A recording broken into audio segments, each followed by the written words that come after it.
আসসালামু আলাইকুম। এনএসআই জাতীয় নিরাপত্তা গোয়েন্দা সংস্থা একটি সার্কুলার ইতিমধ্যে প্রকাশিত হয়েছে। এখানে বাংলাদেশের সকল জেলার নারী পুরুষ উভয় প্রার্থীরা শুধুমাত্র এসএসসি এইচএসসি পাস থাকলেই আবেদন করতে পারবেন। এছাড়াও অষ্টম শ্রেণী পাস থাকলেও আবেদন করার সুযোগ থাকছে। এই বিষয়ে বিস্তারিত আলোচনা করার পূর্বে আপনাদের কাছে একটি ছোট রিকোয়েস্ট করতেছি, এখন পর্যন্ত যারা আমাদের এই চ্যানেলে নতুন সদস্য রয়েছেন তারা অবশ্যই চ্যানেলটি সাবস্ক্রাইব করে পাশে থাকা বেল আইকনটি অল করে দিন। এই সার্কুলারের সর্বপ্রথম যে পদটি রয়েছে পদের নাম সহকারী পরিচালক, গ্রেড 9তম গ্রেডে 22,000 টাকা থেকে 53,060 টাকা প্রদান করা হবে। পদ সংখ্যা নির্ধারণ করা হয়েছে 26টি। শিক্ষাগত যোগ্যতার ক্ষেত্রে কোন স্বীকৃত বিশ্ববিদ্যালয় হতে প্রথম শ্রেণী বা সমমানের সিজিপিএ সহ স্নাতকোত্তর ডিগ্রি পাস থাকলে এই পদের জন্য আবেদন করতে পারবেন। এছাড়াও ন্যূনতম দ্বিতীয় শ্রেণী বা সমমানের সিজিপিএতে স্নাতক সমান ডিগ্রি পাস থাকতে হবে। কম্পিউটার চালানোর দক্ষতা থাকতে হবে। এই পদের জন্য বাংলাদেশের সকল জেলার নারী পুরুষ উভয় প্রার্থী আবেদন করতে পারবেন। দ্বিতীয় নম্বর যে পদ রয়েছে পদের নাম টেলিফোন ইঞ্জিনিয়ার। এই পদের জন্য 9তম গ্রেডে 22,000 টাকা থেকে 53,060 টাকা প্রদান করা হবে। পদ সংখ্যা নির্ধারণ করা হয়েছে একটি। শিক্ষাগত যোগ্যতার ক্ষেত্রে কোন স্বীকৃত বিশ্ববিদ্যালয় হতে টেলিকমিউনিকেশন ইঞ্জিনিয়ারিং অথবা ইলেকট্রনিক্স ইঞ্জিনিয়ারিং এ স্নাতক ডিগ্রি পাস থাকলে এই পদের জন্য আবেদন করতে পারবেন। সকল জেলা প্রার্থীরা এই পদের জন্য আবেদন করতে পারবেন। কাঙ্ক্ষিত যে পদটি রয়েছে পদের নাম ফিল্ড অফিসার। এই পদের জন্য 10তম গ্রেডে বেতন 16,000 টাকা থেকে 38,640 টাকা প্রদান করা হবে। শূন্য পদ সংখ্যা নির্ধারণ করা হয়েছে 17টি। শিক্ষাগত যোগ্যতার ক্ষেত্রে কোন স্বীকৃত বিশ্ববিদ্যালয়তে দ্বিতীয় শ্রেণী বা স্নাতক ডিগ্রি পাস থাকলে এই পদের জন্য আবেদন করতে পারবেন। এছাড়াও কম্পিউটার ব্যবহার দক্ষতা থাকতে হবে। উচ্চতার ক্ষেত্রে যারা পুরুষ প্রার্থী রয়েছেন তাদের ক্ষেত্রে 5 ফুট 3 ইঞ্চি থাকতে হবে এবং যারা মহিলা প্রার্থী রয়েছেন তাদের জন্য শুধুমাত্র 5 ফুট থাকলে এই পদের জন্য আবেদন করতে পারবেন। বুকের মাপ পুরুষ এবং মহিলা উভয় প্রার্থীদের ক্ষেত্রে 30 থেকে 32 ইঞ্চি থাকতে হবে। চতুর্থ নম্বর যে পদটি রয়েছে পদের নাম ষাট লিপিকার কাম কম্পিউটার অপারেটর। 13তম গ্রেডে 11,000 টাকা থেকে 26,590 টাকা প্রদান করা হবে। পদ সংখ্যা নির্ধারণ করা হয়েছে 5টি। শিক্ষাগত যোগ্যতার ক্ষেত্রে কোনো স্বীকৃত বিশ্ববিদ্যালয়তে ন্যূনতম দ্বিতীয় শ্রেণী বা সমমানের সিজিপিএতে স্নাতক ডিগ্রি পাস থাকলে এই পদের জন্য আবেদন করতে পারবেন। এছাড়াও কম্পিউটার ব্যবহারের দক্ষতা থাকতে হবে। ইংরেজিতে প্রতি মিনিটে সর্বনিম্ন 80 শব্দ থাকতে হবে। এছাড়া বাংলায় প্রতি মিনিটে 50 শব্দের গতি থাকতে হবে। তো বন্ধুরা, যাদের কম্পিউটার ব্যবহারের দক্ষতা রয়েছে তারা এই পদের জন্য আবেদন করতে পারবেন। পঞ্চম নম্বর যে পদটি রয়েছে পদের নাম ষাট মুদ্রাক্ষরিক কাম কম্পিউটার অপারেটর। 14তম গ্রেডে জনবল নিয়োগ প্রদান করা হবে। এই পদের জন্য শিক্ষাগত যোগ্যতার ক্ষেত্রে কোনো স্বীকৃত বিশ্ববিদ্যালয়তে ন্যূনতম দ্বিতীয় শ্রেণী বা সমমানের সিজিপিএতে স্নাতক বা সমমানের ডিগ্রি পাস থাকলে এই পদের জন্য আবেদন করতে পারবেন। এই পদের জন্য যাদের কম্পিউটার ব্যবহারের দক্ষতা রয়েছে তারা আবেদন করতে পারবেন। ষষ্ঠ নম্বর যে পদটি রয়েছে পদের নাম ওয়্যারলেস অপারেটর। 15তম গ্রেডে জনবল নিয়োগ প্রদান করা হবে। পদ সংখ্যা নির্ধারণ করা হয়েছে 20টি। শিক্ষাগত যোগ্যতার ক্ষেত্রে শুধুমাত্র এইচএসসি পাস থাকলে এই পদের জন্য আবেদন করতে পারবেন।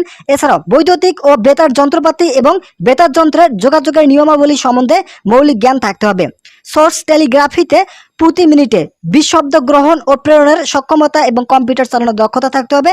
তবে টেলিযোগাযোগে প্রশিক্ষণ প্রাপ্ত ও অভিজ্ঞতা সম্পন্ন সশস্ত্র বাহিনী বা পুলিশ সদস্যের ক্ষেত্রে শিক্ষাগত যোগ্যতা ও বয়স শিথিলযোগ্য। সপ্তম নম্বর যে পদটি রয়েছে পদের নাম অফিস অ্যাসিস্ট্যান্ট। এই পদের জন্য 16তম গ্রেডে জনবল নিয়োগ প্রদান করা হবে।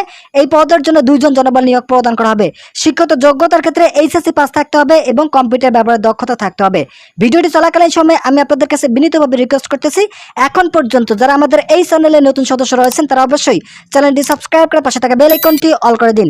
অষ্টম নম্বর যে পদটি রয়েছে পদের নাম অফিস সহকারী কাম কম্পিউটার মুদ্রাক্ষরিক। এই পদের জন্য 20 জন জনবল নিয়োগ প্রদান করা হবে। শিক্ষাগত যোগ্যতার ক্ষেত্রে কোন স্বীকৃত বোর্ড হতে ন্যূনতম দ্বিতীয় বিভাগ বা সমমানের সিজিপিএতে উচ্চ মাধ্যমিক সার্টিফিকেট পাস থাকলে এই পদের জন্য আবেদন করতে পারবেন।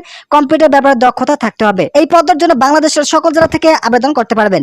এছাড়াও এখানে বিভিন্ন পদ রয়েছে, এখানে দেখতে পাচ্ছেন রিসিপশনিস্ট পদ রয়েছে, এছাড়াও গাড়ি চালক পদ রয়েছে। এই পদের জন্য যারা আবেদন করবেন তাদের শিক্ষাগত যোগ্যতার ক্ষেত্রে শুধুমাত্র অষ্টম শ্রেণী পাস থাকলে এই পদের জন্য আবেদন করতে পারবেন। গাড়ি চালক পদে 13 জন জনবল নিয়োগ প্রদান করা হবে। হালকা বৈধ ড্রাইভিং লাইসেন্স থাকতে হবে। অভিজ্ঞতা সম্পন্ন চালক প্রার্থীদেরকে অগ্রাধিকার প্রদান করা হবে। 10 নম্বর যে পদটি রয়েছে পদের নাম রিসিপশনিস্ট। এই পদের জন্য যারা আবেদন করবেন তাদের জন্য 1 জন জনবল নিয়োগ প্রদান করা হবে এবং শিক্ষাগত যোগ্যতার ক্ষেত্রে শুধুমাত্র এইচএসসি পাস থাকতে হবে। এছাড়া কম্পিউটারে এমএস অফিস, ইউনিকোড ও বেসিক ডাটাবেস পরিচালনার প্রশিক্ষণ ও দক্ষতা থাকতে হবে। উচ্চতার ক্ষেত্রে পুরুষ প্রার্থী যারা রয়েছেন তাদের ক্ষেত্রে 5 ফুট 6 ইঞ্চি এবং মহিলা প্রার্থীদের ক্ষেত্রে শুধুমাত্র 5 ফুট 2 ইঞ্চি থাকলে এই পদের জন্য আবেদন করতে পারবেন। পুরুষ এবং মহিলা উভয় প্রার্থীদের ক্ষেত্রে 30 থেকে 32 ইঞ্চি বুকের মাপ থাকতে হবে।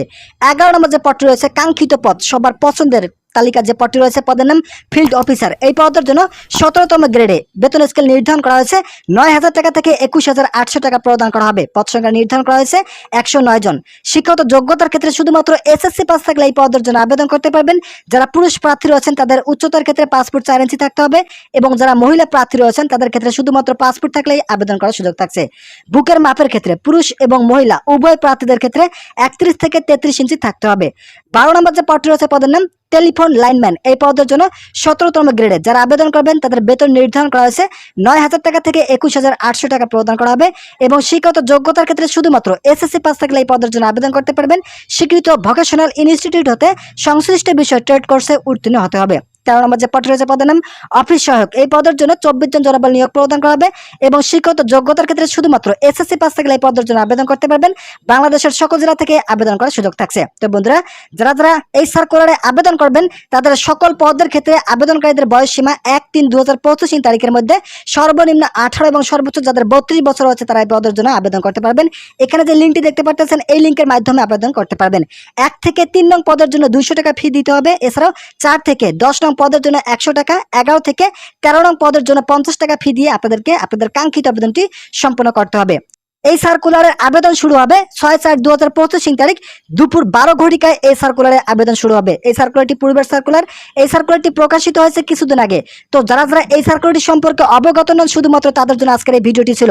তো যারা এই সার্কুলারে আবেদন করবেন তাদের আবেদনের শেষ তারিখ থাকবে 20/4/2025 তারিখ রাত 12 ঘটিকা পর্যন্ত আবেদন করতে পারবেন। এছাড়াও আবেদন করার পর 72 ঘন্টার মধ্যে মূলত 23/4/2025 তারিখ রাত 12টার মধ্যে আপনাদেরকে আপনাদের আবেদন ফি পাঠিয়ে আপনাদের আবেদনটি কনফার্ম করতে হবে। তো বন্ধুরা, যারা আবেদন করবেন তারা দ্রুত সময়ের মধ্যে আপনাদের কাঙ্ক্ষিত আবেদনটি সম্পন্ন করুন। তো বন্ধুরা, আজকের এই ভিডিওটি পর্যন্ত। আশা করি এই ভিডিওটি থেকে অনেক উপকার পেয়েছেন। যদি উপকার পেয়ে থাকেন তাহলে অবশ্যই চ্যানেলটি সাবস্ক্রাইব করে পাশে থাকা বেল আইকনটি অল করে দিন।